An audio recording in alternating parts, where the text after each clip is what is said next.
Tak hanya melapor ke polisi atas penganiayaan balitanya di Daycare Depok, ibu korban bersama kuasa hukum juga melaporkan kasus ini ke Komisi Perlindungan Anak Indonesia (KPAI).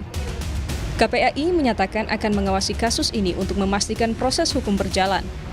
Dari kuasa hukum dan ibu sudah melakukan pelaporan di kepolisian, berkas-berkas sudah kita terima dan beberapa bukti juga kita terima.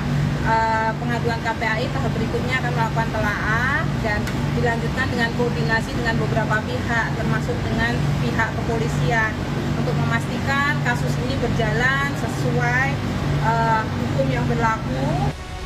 Atas dugaan penganiayaan ini, orang tua korban sempat meminta konfirmasi dari pihak daycare. Namun pihak daycare membantah ada peristiwa yang menyebabkan korban memar. Itu tuh cocok dengan bukti yang saya punya, yaitu foto memar-memar di badan anak saya setelah dia pulang dari daycare. Itu kami konfirmasi ke pihak daycare dan mereka menyanggah. Mereka bilang katanya anak saya tuh nggak ada jatuh, nggak ada diisunya sama temannya, nggak terbentur apapun gitu. Dan jadi kami sebagai orang tua ya positif thinking bahwa memang anak saya memar-memar itu karena sakit, karena memang pada saat itu anak saya sedang demam. Jadi kami bawa anak saya ke pihak dokter dan dokter melakukan screening sampai ke cek lab, tes darah, hasilnya semuanya bagus. Jadi dokter menyimpulkan bahwa memar itu bukan dari demamnya, tapi memang ada benturan atau ada tekanan. Selain telah memeriksa sejumlah saksi, polisi masih menggali dan mengumpulkan bukti penganiayaan yang diduga dilakukan oleh pemilik daycare yang juga diketahui sebagai influencer parenting. Tim Liputan, Kompas TV. Dua saksi telah diperiksa, lalu bagaimana perkembangan kasus penganiayaan balita di tempat penitipan anak di Depok, Jawa Barat? Saudara, kita sudah bersama dengan kuasa hukum keluarga korban, Leon Maulana Mirza Pasha. Selamat petang, Mas Leon. Selamat petang, Mas. Baik, Mas Leon, jadi siapa saja yang dilaporkan dalam kasus ini? Dalam kasus ini kita ada melaporkan inisial MI, namanya tidak bisa kita sebutkan karena memang masih terduga dan juga prosesnya sedang berjalan di kepolisian Polres Depok, Mas. Ini yang dilaporkan betul sebagai pemilik? Ya, selaku salah satu owner, Mas, betul. Bukti apa yang dikantongi oleh kuasa hukum dan juga korban sejauh ini? Untuk saat ini kita ada bukti rekaman CCTV, kita juga ada saksi yang siap memberikan keterangan, guru dari daycare tersebut. Kita kemudian juga ada hasil visum, Mas, dan juga saat ini sedang diupayakan untuk dilakukan hasil psikologis terhadap anak, Mas. Yang sudah dimintai keterangan oleh polisi siapa saja, Mas Mirza?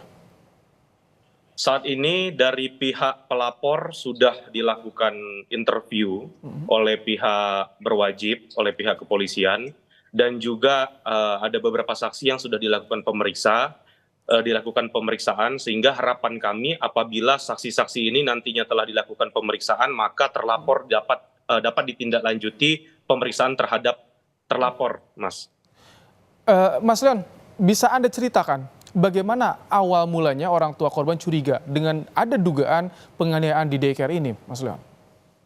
Iya, jadi memang dugaan terjadinya penganiayaan itu terjadi di tanggal 10 Juni 2024, Mas, di daycare tersebut, berdasarkan rekaman hasil CCTV yang kita peroleh.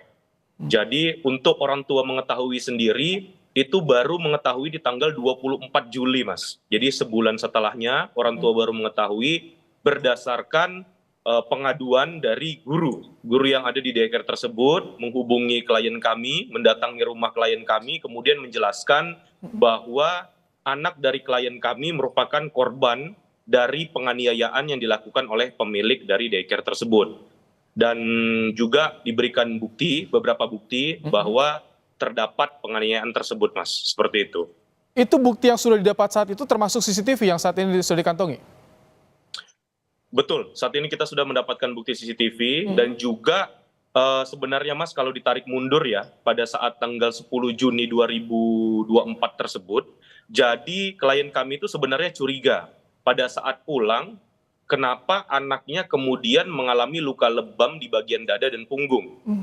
Oleh sebab itu, klien kami menghubungi admin by WhatsApp, admin dari daycare tersebut, namun penjelasan dari pihak sekolah menyatakan bahwa anak tersebut tidak ada jatuh ataupun berantem dengan teman sekolahnya dan lain sebagainya yang menimbulkan adanya luka fisik di anak tersebut. Tapi ketika Sehingga- silakan lanjutkan. Bagaimana? Baik, sehingga orang tua karena berpikir positif, anak juga pada saat itu sedang dalam keadaan demam, juga sedang batuk pilek. Pikir orang tua mungkin karena sakit yang diderita menyebabkan lebam biru di badan. Namun setelah datang ke dokter, dilakukan pemeriksaan dan cek darah, ternyata dokter menyatakan bahwa luka tersebut bukanlah luka dari badannya, bukan dari sakitnya, melainkan dari tekanan benda tumpul atau tekanan dari luar yang menyebabkan lebam tersebut. Seperti itu. Itu setelah ada pengaduan dari pengasuh, dari guru, kemudian juga CCTV sudah dikantongi. Pemilik bagaimana meresponsnya? Apakah sempat meminta juga pertanggungjawaban atau penjelasannya? Karena gini Mas, korban ini kan orang yang tidak terlalu mengerti soal hukum dan juga dia bingung harus melakukan hal apa.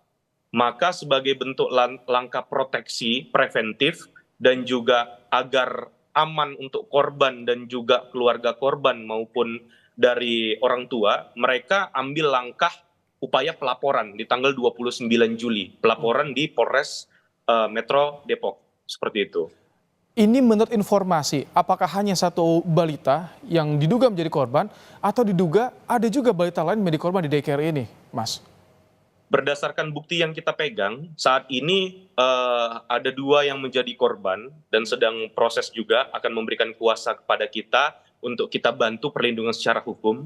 Yang mana apabila Mas lihat di video rekaman tersebut ada anak balita umur 6 bulan dan juga ada batita umur 2 tahun, yang mana yang umur 2 tahun itu inisial MK adalah dari klien kami saat ini, dan yang umur 6 bulan saat ini sedang proses untuk memberikan surat kuasa untuk dilindungi. Akan tetapi di balik itu semua ternyata bermunculan orang tua baru yang menyatakan bahwa anak saya juga mengalami hal yang serupa dan lain sebagainya, seperti itu Mas. Oh, dan baru saat Harapan ini kami mereka sih- speak up akan melaporkan kasus ini juga yang mereka alami. Harapan kami untuk para orang tua dari korban lainnya berani untuk speak up dan juga melaporkan kejadian ini. Karena bagaimanapun kejahatan terhadap anak itu tidak bisa dibiarkan, Mas. Seperti itu. Baik, terima kasih Mas Leon, kuasa hukum keluarga korban, telah menyampaikan bagaimana informasi terkini kasus penanganan dugaan penganiayaan di daycare di Depok, Jawa Barat dalam program Kompas Petang sore hari ini. Terima kasih, Mas Leon.